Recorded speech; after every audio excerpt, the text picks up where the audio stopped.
welcome back to my channel. So today I am super excited because I have another 3-marker challenge for you. Before I go any further, just a heads up, really sorry, I'm a little sick right now, so my voice is kind of raspy, so my apologies for that. So I was actually contacted by Winsor & Newton, and they asked if I would like to try out their ProMarkers, which I've seen like around before, and I've actually seen them in the art store, and I was like, ooh, I went to buy these, and then the art store was like, we don't know how much they are yet because we just got them in this morning, and I was like, so they were like, hey, do you want to try some? And I was like, yeah, I do. I've been trying to try them for a while. So they sent me some markers, and I thought that a really fun way to like test them out would be to do another 3-marker challenge, because I have a 3-marker challenge with Prismacolors. That was my first one. I have a 3-marker challenge with Copics. So I thought, hey, I'll do a 3-marker challenge with ProMarkers, and then I will kind of just be like getting through all the different markers. Like if I get different types of markers next time, I'll do a 3-marker challenge with them as well. Plus 3-marker challenges are fun, and it's been over a year since I did my last one, so yeah, I think it's gonna be a fun video and I'm really excited. Alright, so I'm gonna go ahead and show you all like what they sent me and what I'm working with, and then we will go ahead and start drawing and making some art. So I will start with the markers. So these are the markers that they sent me, and these are the Winsor & Newton ProMarker 12+1 set, and the +1 is like the blender. So this is the front, fun colors. This is the back, fun colors.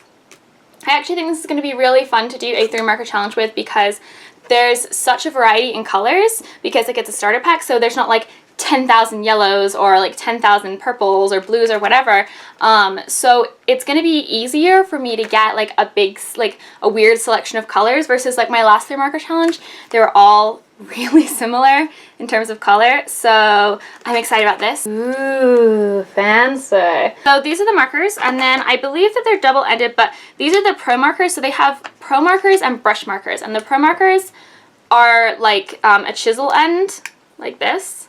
So those are a chisel tip, and then the other tip is a bullet nib. And I definitely do prefer brush nibs. I don't use my Prismacolors that often because they are chisel nibs, and they do have like the brush markers, so those ones have the brush tip. So if you like these and you want a brush tip, then check out the brush markers. And then the other thing that Winsor & Newton sent me is this. Whoop, whoop, whoop. So this is their marker paper, and it says high quality bleed proof marker paper. I can't read.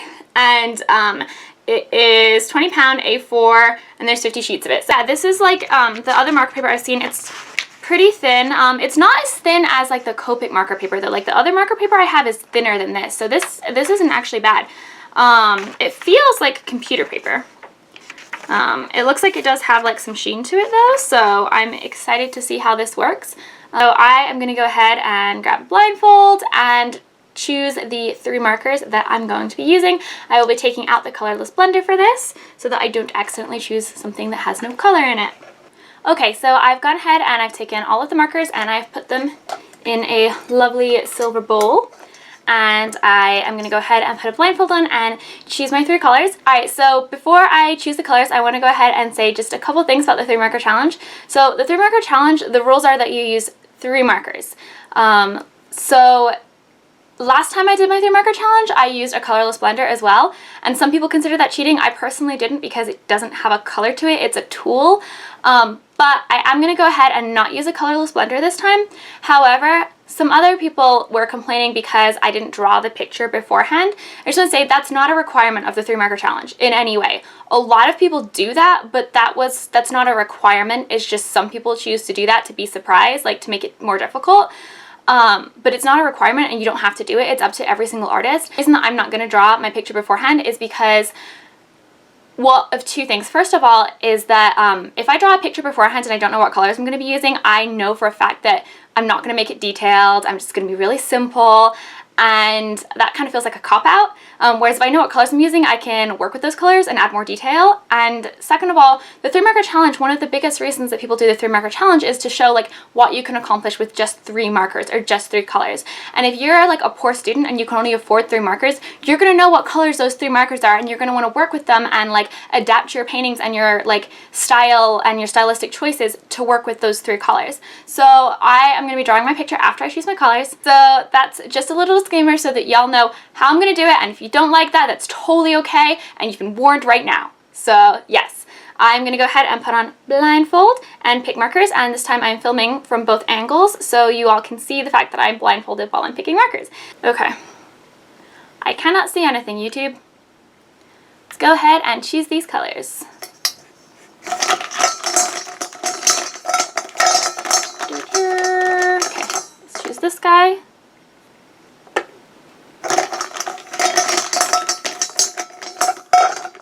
This guy. I really hope I get pink or purple. I really hope that I was holding those up to the camera. And this guy. Yay! Okay, let's see what colors I chose. Oh my god, I got Broncos colors! Yes! Go Denver! Sorry if you guys are Panthers fans. I got cool gray, which is going to be really useful just because it's kind of like a mid-tone color, I guess. I got like a light, a mid-tone, and a dark, so that's really cool. And then I got indigo blue, which is like a good dark color, and I got bright orange, so Broncos colors. Okay, great. I'm excited about this. I think that these are good colors, unlike last time where they were all the same. I think I'm going to be able to create something fun with this, and yeah, I am going to go and grab some paper and my pencils, and let's get started. Alright guys, so this is the picture that I did, and I drew it before, like I didn't draw it on video and ink it on videos. It's all like inked and stuff because I figured this was a 3-marker challenge, so it should focus on the coloring and the markers. So I'm going to start by talking about the drawing and the picture, and then I will go on to talk about the markers and the paper. So as far as the picture goes, I had navy, orange, and gray for my colors, and I have been into a very like illustrative style recently, and I've been very inspired by that. So I definitely wanted to do something that was like had that kind of feel to it.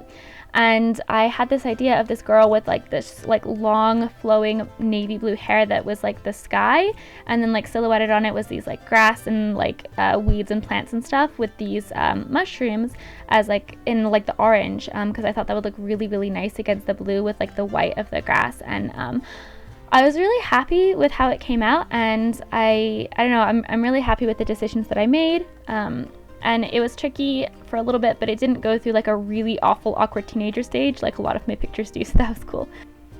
So since the colors I got were blue and orange and blue are complementary colors, so I was actually able to use the orange to create a really dark navy blue for the shading of the hair. It was almost a black, and that worked really, really well to help get some like shading in there with just the 3 markers. So that was definitely helpful. And then I also added in gray as kind of like the highlight color for the hair, because I wanted the hair to be very dark and not have too bright of a highlight in most places. But the gray allowed me to add some variation to it, and then just building up the navy on top. And then because the gray was kind of like a darker mid-tone, I was able to use that when I was shading the mushrooms with the orange to help add another layer of depth to the orange as well. And then I went back over at the end with my white gel pen to add in some bright highlights to kind of really make the whole thing pop. So I was really happy with it, and I really like this picture, so I hope that you guys do as well. I think it's really fun.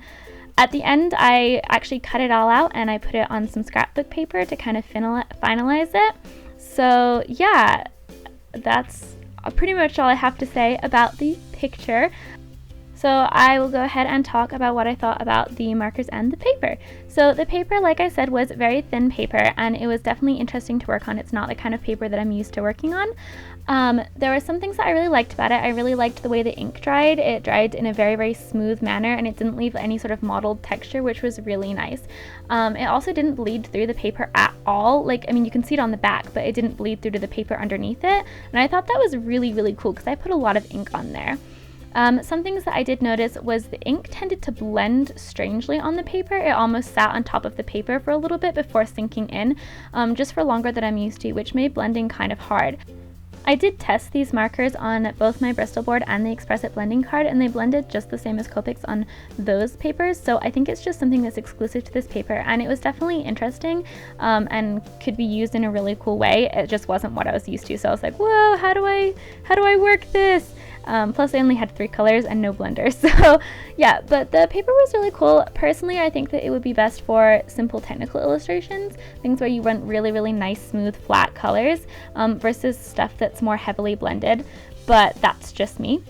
The markers themselves I really liked. They were very pigmented, the ink blended really nicely, and they were really, really juicy. The only issue I had was actually my navy marker I think was a little too juicy, because when I was trying to color things in with the bullet nib, it would kind of spray little like blue dots everywhere, just very, very fine mist, kind of like it was coming off the nib, and that didn't happen on any of the other markers, so I think this marker just had a little bit extra ink in it, which, hey, free ink, so you know, not gonna complain, and it was fine in the end, so it wasn't really that big of a deal.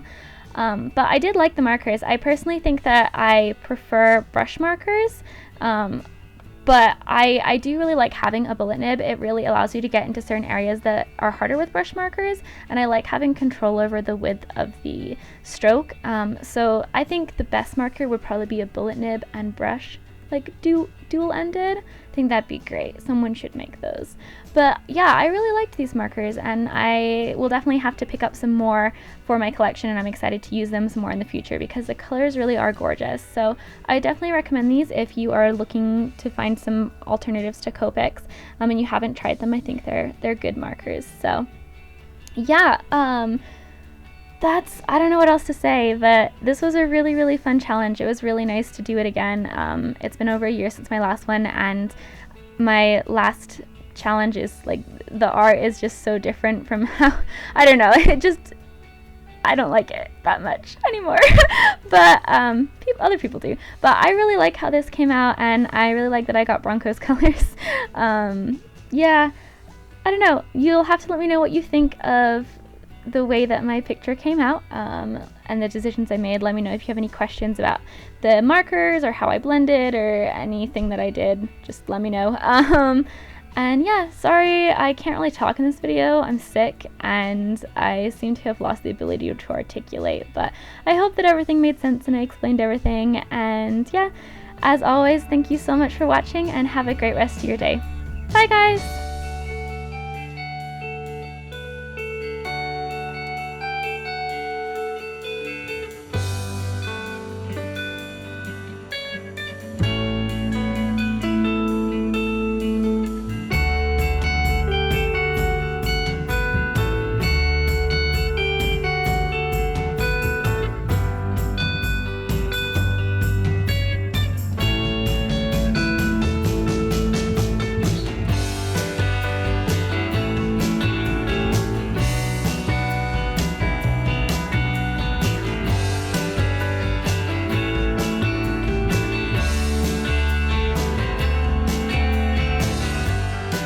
We had, and cut out all of my idiocy.